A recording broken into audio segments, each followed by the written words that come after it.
अस्सलाम वालेकुम स्टूडेंट्स, मैं आपकी टीचर मिस उम्मे हुमायूं। हम पढ़ रहे हैं KPK board mathematics class 9 chapter 1 exercise 1.4। Students, आज हम करेंगे क्वेश्चन नंबर 2। स्टूडेंट्स, अगर आप क्वेश्चन नंबर 1 में हेल्प चाहते हैं तो मैं डिस्क्रिप्शन में क्वेश्चन नंबर 1 का लिंक शेयर कर दूँगी। स्टूडेंट्स, सबसे पहले हम देखते हैं स्टेटमेंट को। If A equal -1 2 0 1 B equal 3 -2। First part, is it possible to find AB? Second part, is it possible to find BA? Third part, find the possible product. सबसे पहले पार्ट नंबर 1 को देखते हैं। First we check whether AB is possible.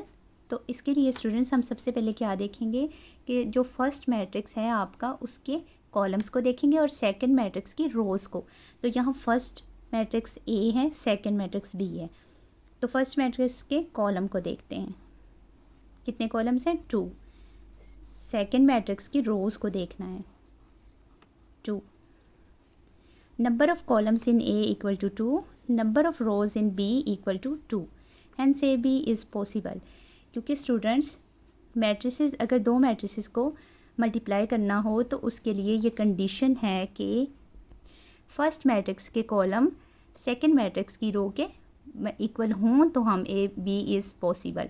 तो हम दो matrices को multiply कर सकते हैं। सेकंड पार्ट देखते हैं। Is it possible to find B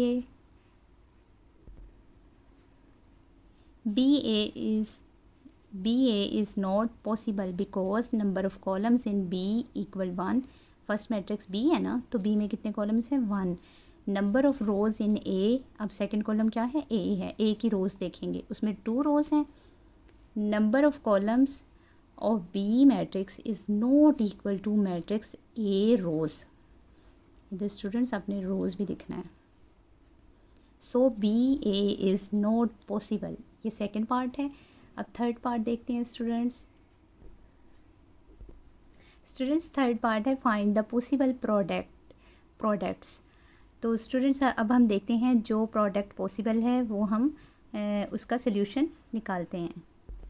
students, A B is possible, therefore आपने मैट्रिक्स ए लिखना है, उसके बाद आपने मैट्रिक्स बी लिखना है। क्योंकि मैट्रिक्स ए पहले है ना, मैट्रिक्स बी बाद में है। तो आपने ए बी में क्या करना है? मैट्रिक्स ए पहले मैंने लिखा, उसके बाद मैट्रिक्स बी लिखा। अब हम ए बी को मल्टीप्लाई करेंगे।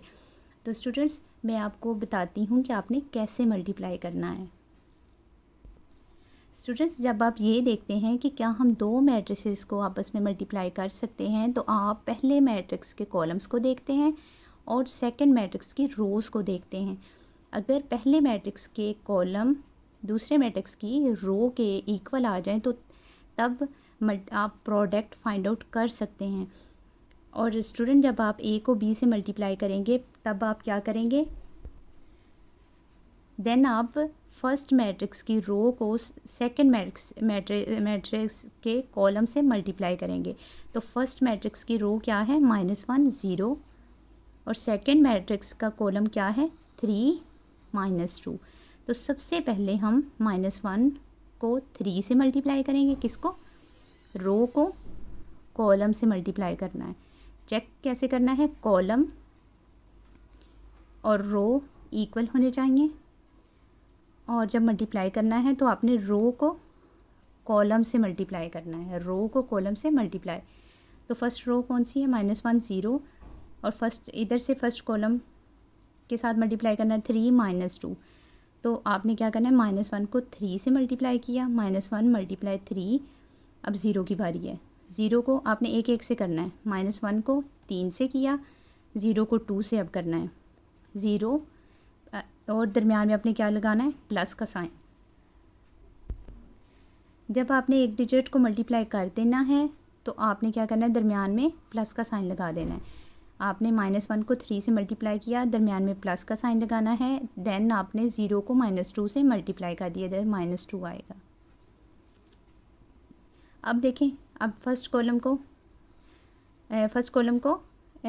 को फर्स्ट कॉलम से मल्टीप्लाई कर लिया। अब हम क्या करेंगे? अब सेकंड कॉलम की बारी, रो की बारी है। ये रो है स्टूडेंट्स। तो आपने अब यहाँ और कोई कॉलम नहीं है, आपने इसी के साथ मल्टीप्लाई करना है ना। अब 2 को 3 से मल्टीप्लाई किया, 2 × 3 1 को -2 से कर दिया। अब स्टूडेंट्स हम क्या करेंगे, अब नेक्स्ट थर्ड स्टेप में देखें, 3 को -1 से मल्टीप्लाई किया, -3 प्लस, अब स्टूडेंट्स हम क्या करेंगे, 0 को मल्टीप्लाई किया -2 से। स्टूडेंट्स अब देखिए सेकेंड रो की बारी है ना, हम सेकेंड रो को हम इसी कॉलम के साथ मल्टीप्लाई करेंगे। 2 को 3 से मल्टीप्लाई किया, 2 × 3 आ गया।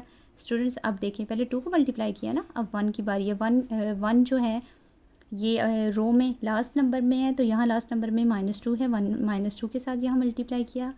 3 को -1 से मल्टीप्लाई किया, -3 आ गया। स्टूडेंट्स 0 को -2 से किया तो 0 को आप किसी भी नंबर से मल्टीप्लाई करें तो 0 ही आता है। 3 2 6, -2 को 1 से मल्टीप्लाई किया, -2 प्लस माइनस माइनस। अब स्टूडेंट्स -3 में से 0 को प्लस किया तो -3, 6 में से -2 को माइनस किया 4। स्टूडेंट्स मैंने आपको बताया था कि जब भी डिफरेंट नंबर्स को प्लस या माइनस करते हैं तो साइन बिगर नंबर का आता है। बिगर नंबर क्या है, 6 के साथ यहाँ पॉजिटिव था तो यहाँ पॉजिटिव का साइन आ गया। स्टूडेंट्स इसके साथ ही हमारा सेकंड क्वेश्चन नंबर 2 अपने इख्तिताम को पहुंचा। मैं आपसे इजाज़त चाहती हूं। हमेशा की तरह मेरी एक ही रिक्वेस्ट है कि प्लीज़ मुझे कॉन्फिडेंस दें, प्लीज़ शेयर करें, सब्सक्राइब करें, लाइक करें मेरे चैनल को, मेरी वीडियोस को। अपना ढेर सारा ख्याल रखें, दूसरों का भी ख्याल रखें, दूसरों को रिस्पेक्ट दें। इसके साथ ही मैं आपसे इजाज़त चाहती हूँ। अल्लाह हाफिज़।